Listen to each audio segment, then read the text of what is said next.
ప్రపంచంలో అందరికన్నా ఎక్కువ ముఖ్యమైన వారు ఎవరు?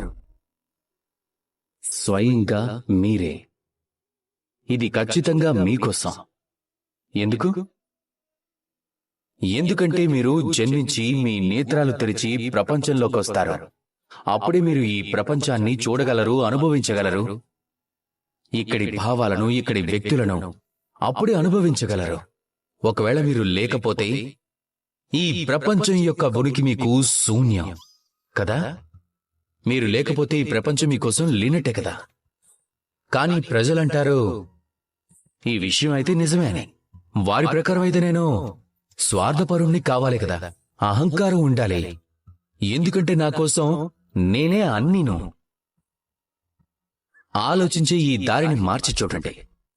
మీకోసం ఎక్కువ ముఖ్యమైన వారు ఎవరు? స్వయంగా మీరే.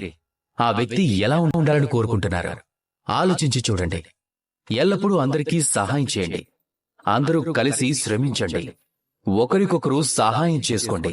ఒకవేళ అవసరమైతే, దానికి ఎక్కువ అవసరమైతే ఈ విషయం మీ మనసులో ఇప్పుడు ఈ విషయం గురించి బాధపడుతూ ఉంటారు.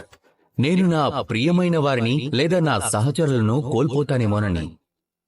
ఈ భయం ఎల్లప్పుడూ మనసులో ఉండకూడదు. ఒకవేళ భయం ఉంటే ఈ విషయం గురించి ఎవరైతే ప్రజలు నా జీవితంలో నుంచి నాకు దూరంగా వెళ్ళిపోతూ ఉంటారో వారిని ఆపుతూ నన్ను నేను పోగొట్టుకోవాలనుకోవడం లేదు. నా ఉనికిని పోగొట్టుకోలేను. నా వ్యక్తిత్వాన్ని, నా ఆలోచనని, నా కరుణని పోగొట్టుకోలేను. కాబట్టి ఈ భయాన్ని త్యాగం చేయండి. నాతో పాటు ప్రేమగా చెప్పండి, రాధా కృష్ణ.